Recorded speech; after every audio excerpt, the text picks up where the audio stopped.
ಕೆಲಸದಿಂದ ಇವಾಗ ಬಂದಿದ್ದೀನಿ. ಟೈಮು 9:30. ಅಪ್ಪ ಫೋನ್ ಕೊಡಿಲಿ. ಚಿನ್ನಮ್ಮ ಫೋನ್ ಕೊಡು ಮಗನಲ್ಲಿ.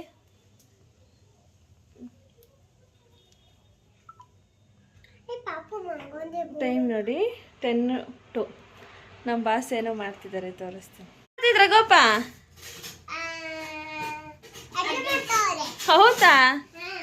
ಬಸ್ ಏನ್ ಮಾಡ್ತಿದ್ದೀರಾ? ಏನಿದು ಈರುಳ್ಳಿ ಟೊಮೊಟೊ ಎಲ್ಲ ಕುಯ್ಕೊಂಡಿದ್ದೀರಾ? ಟೊಮೊಟೊ ಗೊಜ್ಜು ಚಪಾತಿ ರೆಡಿ ಮಾಡ್ತಾ ಇದ್ದೀನಿ. ಇಟ್ ಕಳ್ಸಿದ್ರಾ?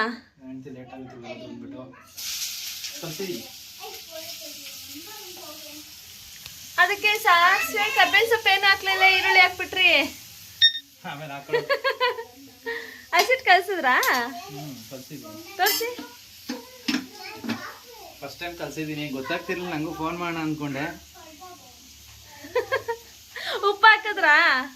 ಇಲ್ಲ ಫ್ರೆಂಡ್, ಉಪ್ಪು ಇದಕ್ಕೆ ಸ್ವಲ್ಪ ಜಾಸ್ತಿ ಹಾಕೊಂಡ್ರೆ ಆಯ್ತು. ಬೇಡ ಬೇಡ, ಅದೆಲ್ಲ ಏನು ಮಾಡಬೇಡಿ. ಆ ಕಡೆ ಏನು ಇಟ್ಟಿದ್ದೀರಾ ಒಲೆ ಮೇಲೆ? ರಸಂ ಬಿಸಿ ಮಾಡ್ತಿದ್ದೀನಿ. ರಸಂ ಬಿಸಿ ಮಾಡಿಟ್ಟೆ. ನೀವು ಬರೋಷ್ಟಕ್ಕೆ ರೆಡಿ ಮಾಡಬೇಕು ಅಂದ್ಬಿಟ್ಟು ಎಲ್ಲ ಕಟ್ ಮಾಡ್ಕೊಂಡು ಫಾಸ್ಟಾಗೆ ಬಂದು ಟೈಮ್ ಆಗ್ಬಿಟ್ಟಿತ್ತು ಬಂದಾಗ. ನೋಡಿ ಫ್ರೆಂಡ್ಸ್, ನನ್ನ ಮಗಳು ನಾನು ವಿಡಿಯೋ ಮಾಡ್ತೀನಿ ಅಂತ ಅಳ್ತೈತೆ. ಅವಾಗ ಎಕ್ಕಿಸಲ್ಲ. ಏನಾಗ್ತಿದ್ದೀರಾ? ಟೊಮೊಟೊ ಕ್ಯಾಪ್ಸಿಕಮ್ ಎಲ್ಲ ಒಟ್ಟಿಗೆ ಹಾಕ್ಬಿಡೋದು. ಅಯ್ಯೋ ಬೇಕಳಿ ಫ್ರೆಂಡ್ಸ್. ಎಲ್ಲರಿಗೂ ಶುಭೋದಯ.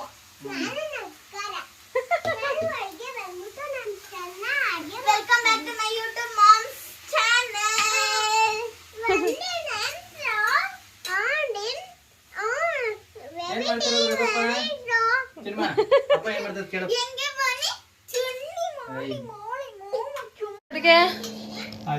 ಹೊಟ್ಟೆ ಹಸಿತಿದೆ.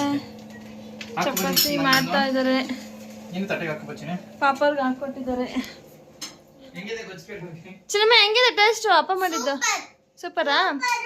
ಚಿನ್ನಮ್ಮ ರಘಪ್ಪ ಮಾಡಿದ್ದು ಹೆಂಗೈತೆ ಬಂಗಾರಿ? ಸೂಪರ್. ಟೊಮೆಟೊ ಗೊಜ್ಜು ಫ್ಲೇವರ್ ಆದ್ರೆ ಟೊಮೆಟೊ ಗೊಜ್ಜು ಅಲ್ಲ, ಮತ್ತೆ ಬೇರೆ ಕ್ಯಾಪ್ಸಿಕಮ ಎಲ್ಲ ಹಾಕಿ ಮಾಡಿರೋದು. ಚೆನ್ನಾಗಿತ್ತಾ?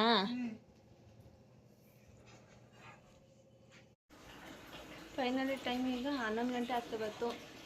ತಿಂಡಿ ಸಾರಿ ಊಟ ರೆಡಿ ಆಗಿದೆ.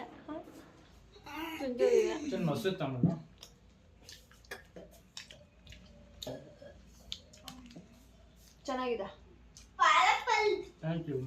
ಪಾಲಕ್ ಪನ್ನೀರ್ ಮಾಡ್ಬೋದಿತ್ತು. Thank you. ನಂಗೆ ಸರ್ಪ್ರೈಸ್ ಕೊಡಬೇಕು ಅಂತ ಮಾಡಿದ್ದಾರೆ. ಚೆನ್ನಾಗಿ ಮಾಡಿದ್ದಾರೆ. ಹೇಳಪ್ಪ, ನಂಗೆ ಇನ್ನೂ